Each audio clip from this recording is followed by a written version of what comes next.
The metallic screech of treads against volcanic rock echoed across the Pacific battlefield as Corporal James Morrison pressed himself flat against the scorched earth. His hands trembled, not from fear, but from the impossible sight before him. A Type 97 Chi-Ha medium tank, its hull painted in faded jungle camouflage, lurching forward through the smoke like a mechanical ghost from another era. Behind him, Sergeant Willie Thompson frantically waved toward the ridge where their 50 caliber Browning machine gun nest waited, its crew already swiveling the massive weapon toward the advancing armor. Morrison had trained for this moment back in California, studying recognition cards and memorizing silhouettes, yet nothing had prepared him for the strange vulnerability he now sensed radiating from the enemy machine. The tank seemed smaller than he remembered from the briefings, its riveted plates thinner, its cannon barrel almost delicate compared to the brutal geometry of American armor. Something was wrong with this picture. Something that made his stomach tighten with a realization he could not yet name.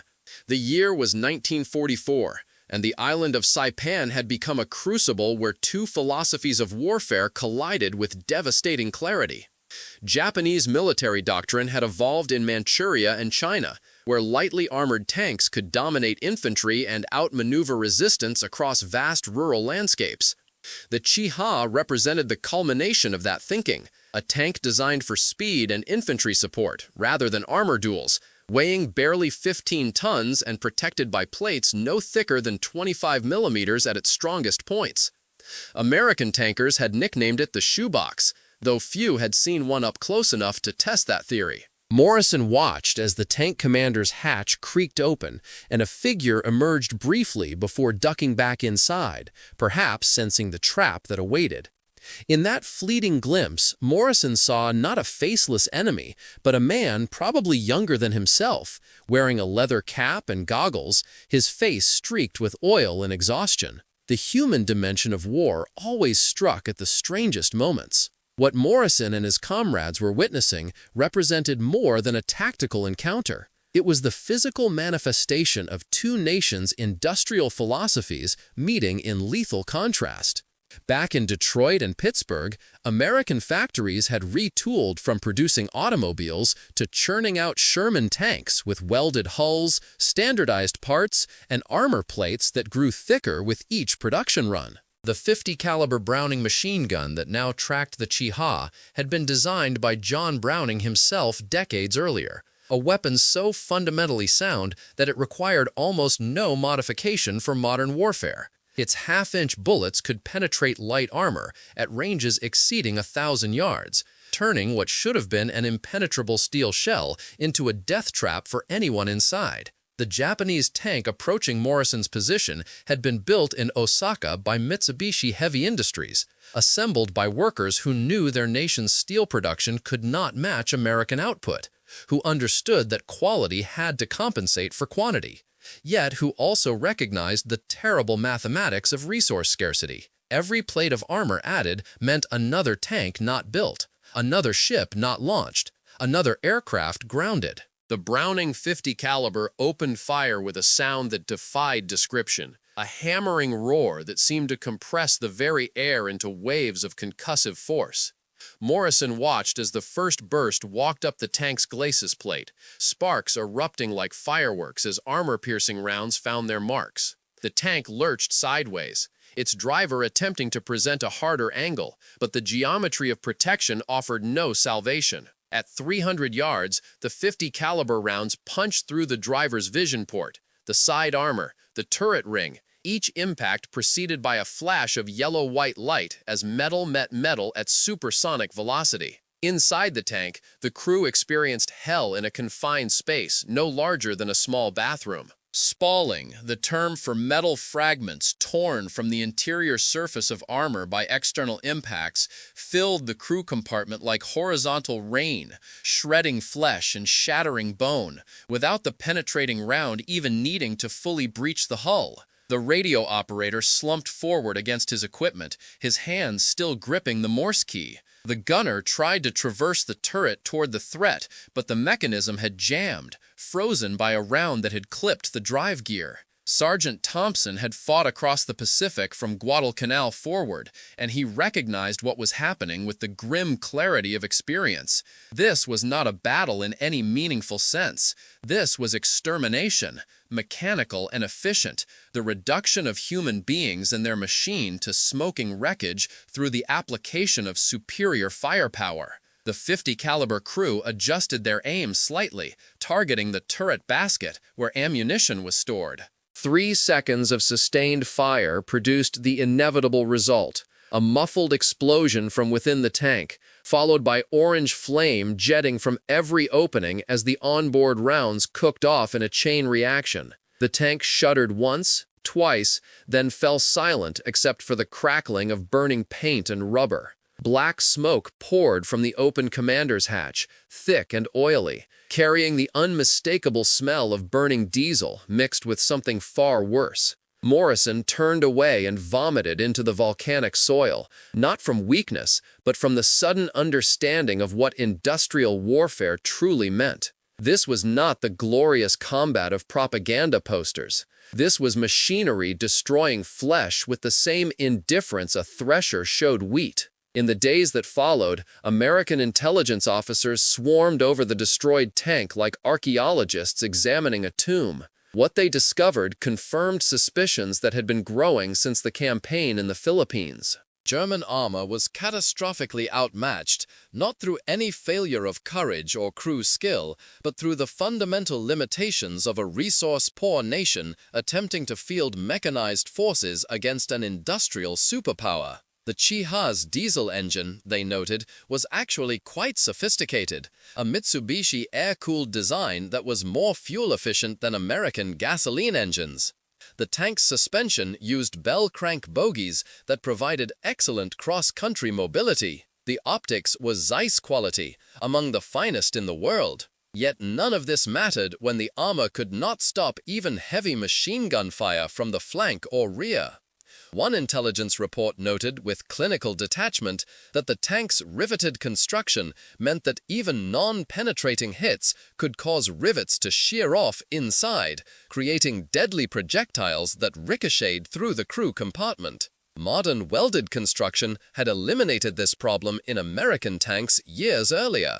The crew of the Browning .50 caliber, 3 men from rural Tennessee who had never seen a tank before basic training, found themselves processing what they had done. Private First Class Robert Hayes, the gunner, sat beside the weapon smoking a cigarette with hands that shook despite his best efforts to steady them. He had fired perhaps 200 rounds in total, a 3-second burst that represented less than $5 worth of ammunition at military prices. In exchange, he had destroyed a vehicle worth thousands of dollars and killed 4 human beings whose names he would never know.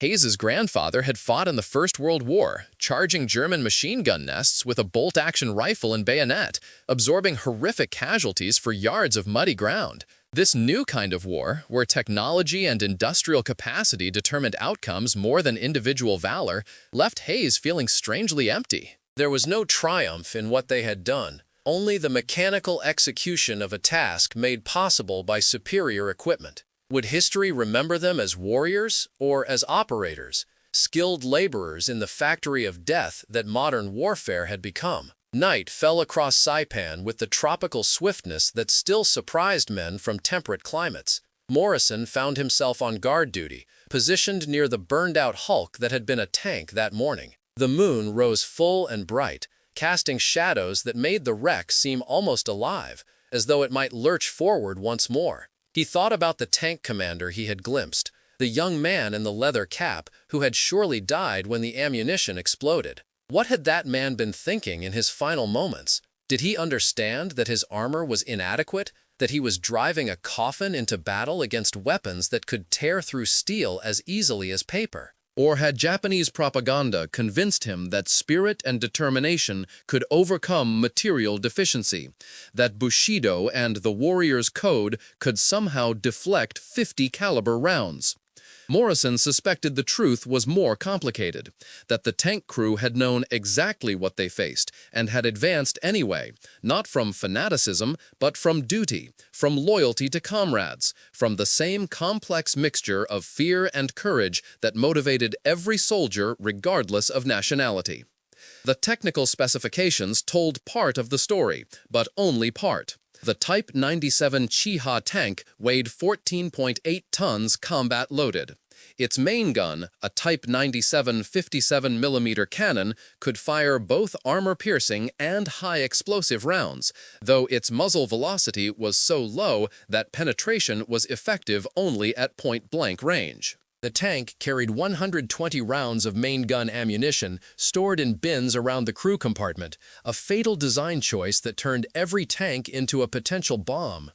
Maximum armor thickness was 25 millimeters on the front glacis, angled at 11 degrees from vertical, providing an effective thickness of perhaps 26 millimeters. The turret armor was even thinner, just 20 millimeters, barely enough to stop rifle-caliber rounds at range. In contrast, the Browning 50 caliber fired armor-piercing incendiary rounds with a tungsten carbide core traveling at 2,900 feet per second.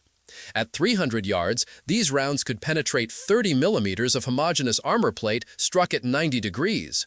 The mathematics were brutal and inescapable.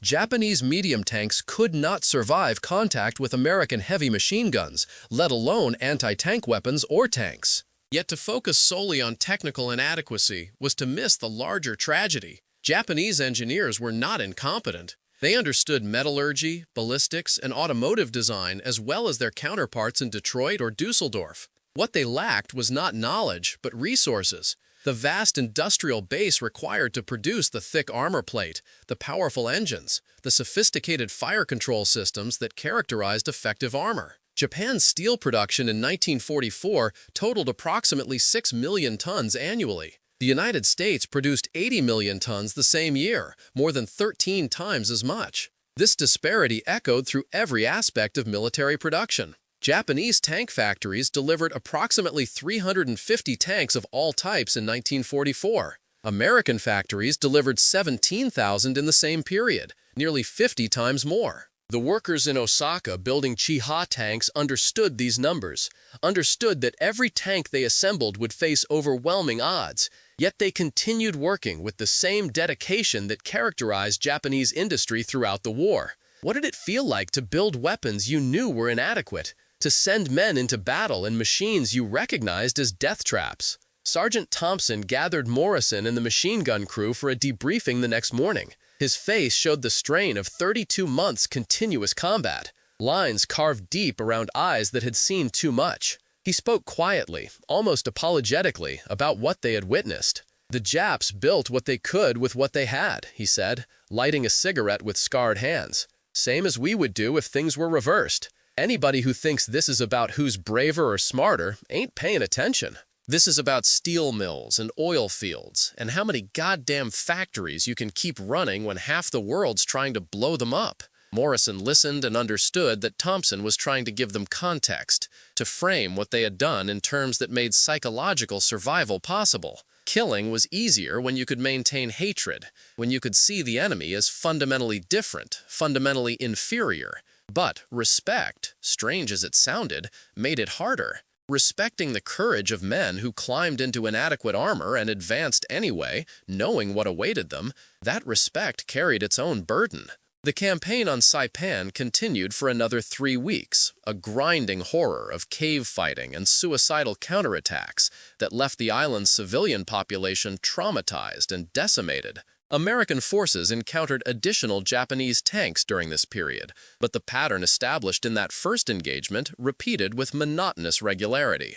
Light and medium tanks were disabled by 50 caliber fire, destroyed by 37mm anti-tank guns, or simply bypassed and left isolated until they ran out of fuel. Japanese tank doctrine called for aggressive close assault, getting within point-blank range where their lighter guns might have effect. But American infantry had learned to coordinate machine guns, mortars, and bazookas into interlocking fields of fire that made such tactics suicidal. One Marine battalion reported destroying 11 Japanese tanks in a single engagement without suffering a single casualty. The tanks picked apart at range like targets on a shooting range. This was not war as history had known it for thousands of years. This was industrial slaughter, the methodical destruction of human beings through the application of superior technology and overwhelming material resources. Morrison rotated off Saipan eventually, loaded onto a transport ship with thousands of other exhausted men heading for rest and refit in Hawaii. He carried with him a piece of metal he had picked up near the destroyed tank, a fragment of armor plate no thicker than his thumb, edges jagged where a .50 caliber round had punched through. He turned it over in his hands during the long voyage, feeling its lightness, its inadequacy, its terrible symbolism. This piece of steel represented the best that Japanese industry could provide to its soldiers, and it was not enough. Not nearly enough. In his footlocker, wrapped in an oiled cloth, Morrison also carried something else.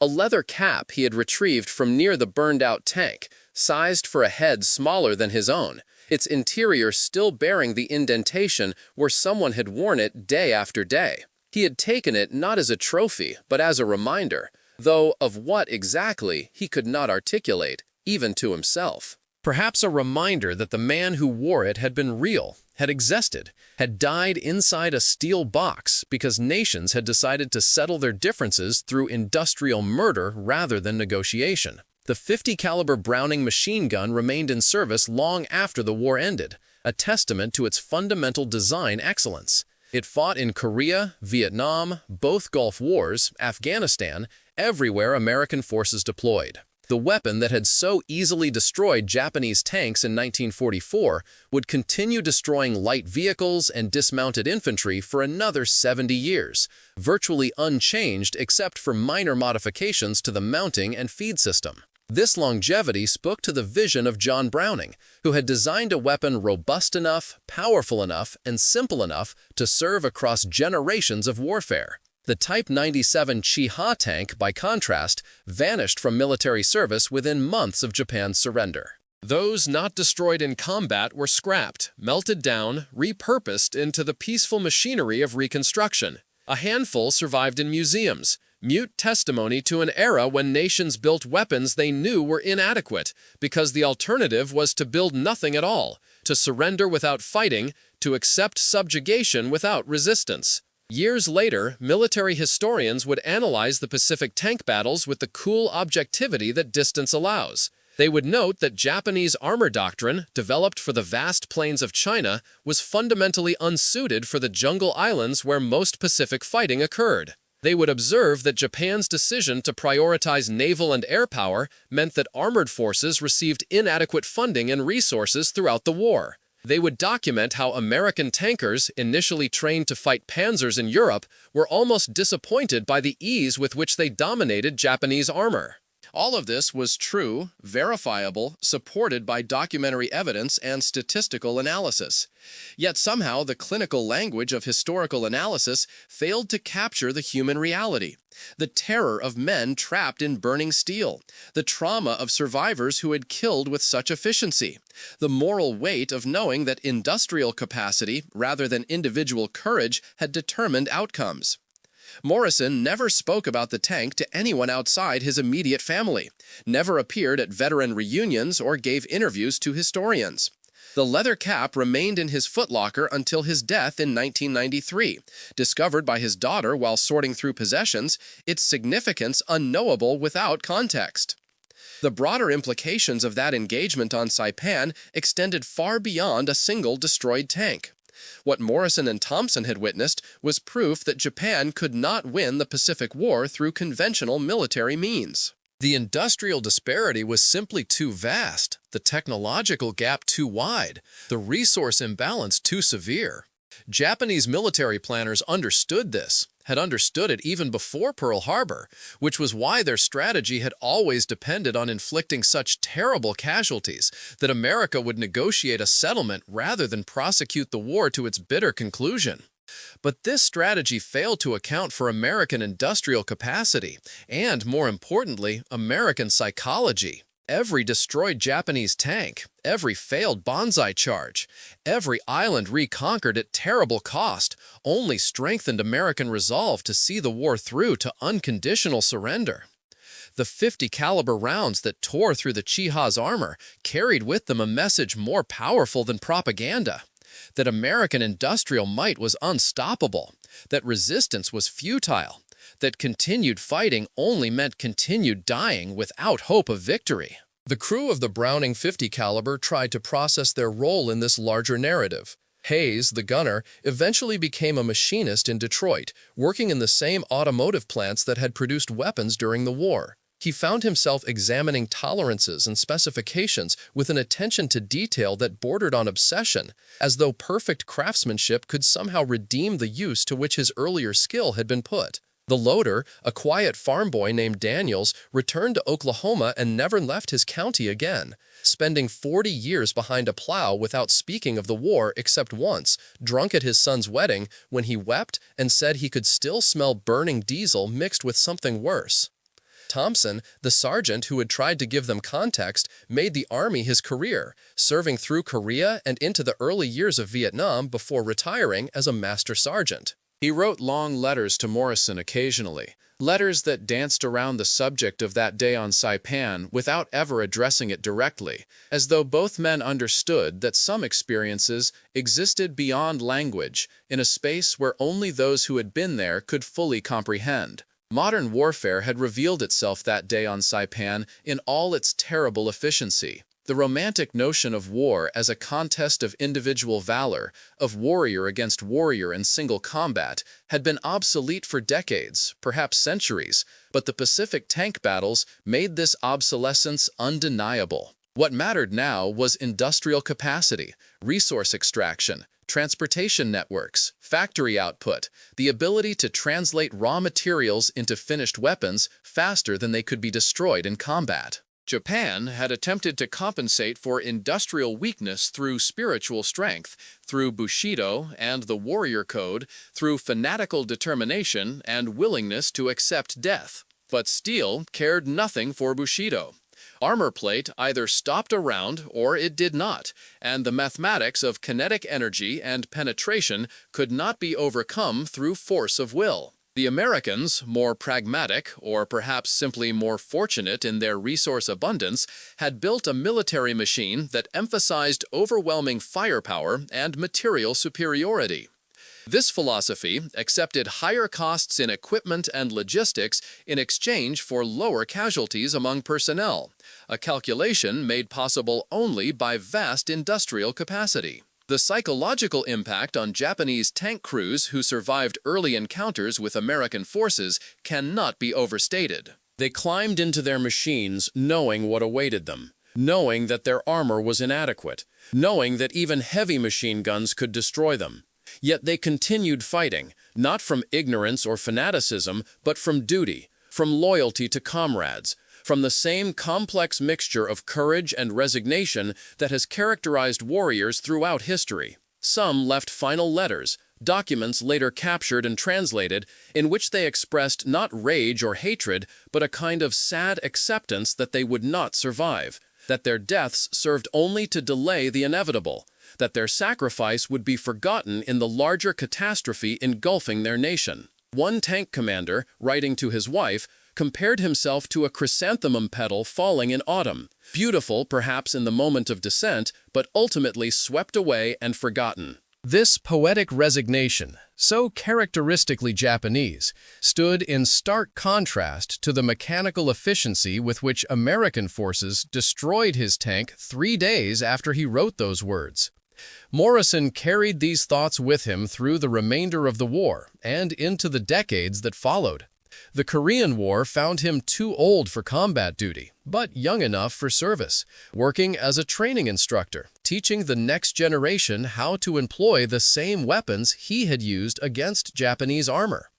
He found himself repeating Thompson's words, almost verbatim, telling young soldiers that war was not about courage or honor, but about steel and oil and how many factories you could keep running. Most of them did not understand, not really. not until they experienced combat themselves and discovered that Hollywood had lied to them, that war was not glorious but merely destructive, not ennobling but simply exhausting. The best of them, Morrison thought, were those who understood before seeing combat, who possessed enough imagination to grasp the reality without needing to experience it directly. But such men were rare, and becoming rarer as distance from the last war increased and new generations grew up with only media representations of combat, sanitized and simplified and stripped of the moral ambiguity that characterized actual warfare. The piece of armor plate that Morrison had carried off Saipan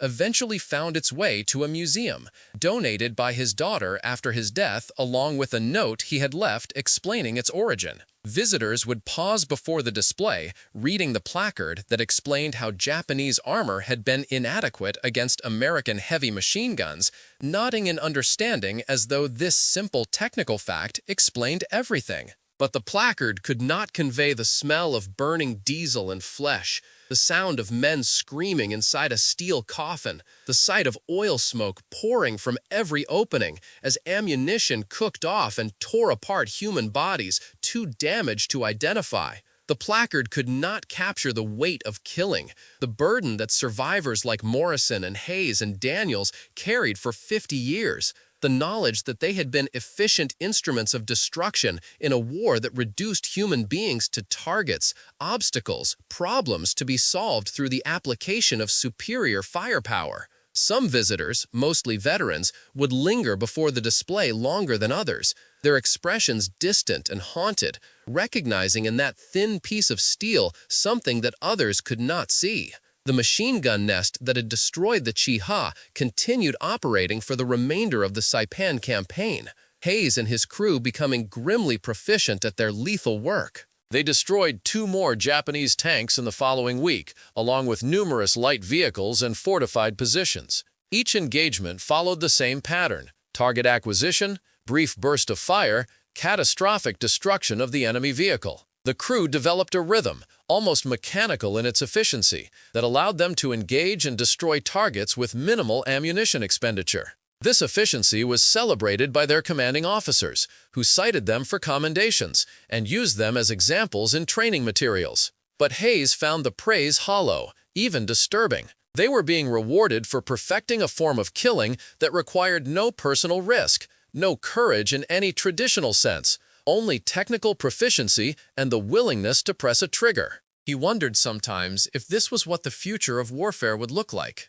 Operators, sitting safely behind weapon systems, destroying enemies at ranges where they could not see faces or hear screams. Warfare reduced to video game abstractions, where human consequences disappeared into statistics and after-action reports. The technological trajectory that had produced the .50 caliber Browning and made it so devastatingly effective against Japanese armor would continue accelerating through the Cold War and beyond. Weapons became more accurate, more powerful, more capable of killing at ever greater ranges with ever greater efficiency. The tank versus machine gun engagement that had shocked Morrison in 1944 would seem almost quaint compared to precision-guided munitions, drone strikes, and autonomous weapon systems that could identify and destroy targets without human intervention. Yet the fundamental moral questions remained unchanged.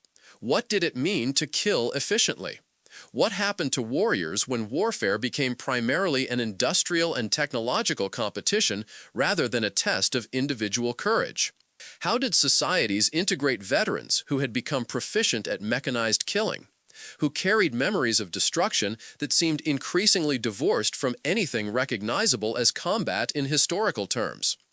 These questions haunted Morrison through his long life, questions he never answered satisfactorily.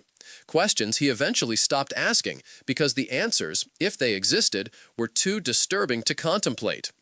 The Japanese tank crews who died on Saipan were buried eventually, their remains collected and interred in mass graves marked only by numbers. Most were never identified, their families receiving only terse notifications that their sons or husbands had died heroically in defense of the empire. The specifics of how they died, trapped in burning steel boxes destroyed by weapons against which they had no defense, were omitted from official communications. Perhaps this was a mercy, allowing families to imagine quick deaths in combat, rather than the prolonged horror of burning alive or suffocating in smoke-filled crew compartments. Or perhaps it was simply easier for military bureaucracies to deal in abstractions, in killed in action, rather than the messy reality of bodies too charred to identify, of men who had died screaming for mothers or gods who could not save them. Morrison thought about these families sometimes, wondered if any of them knew how their loved ones had truly died, whether knowledge would have made the grief worse or simply different. He never found an answer to that question either. If you've reached this far, you understand why remembering matters. Not just the victories or defeats, but the human cost of those battles, the individual tragedies hidden within statistical analyses and after-action reports. What Morrison witnessed that day on Saipan was not unique. Similar engagements occurred across the Pacific, across Europe, wherever industrial warfare reduced human beings to components in a vast destructive machine. The .50 caliber Browning that destroyed the Chiha was not evil, was not moral or immoral, was simply a tool deployed by men following orders in a war neither they nor their enemies had chosen. But the ease with which it destroyed Japanese armor, the mechanical efficiency of that destruction, revealed something troubling about modern warfare that humanity continues grappling with today. That killing has become an industrial process, measurable in rounds per minute and penetration at range, divorced from the immediate human consequences that once tempered violence with visceral recognition of suffering inflicted. Share your thoughts below and help keep these forgotten stories alive. Not to glorify war, but to remember its true cost. To honor not the machines, but the human beings who operated them and died because of them.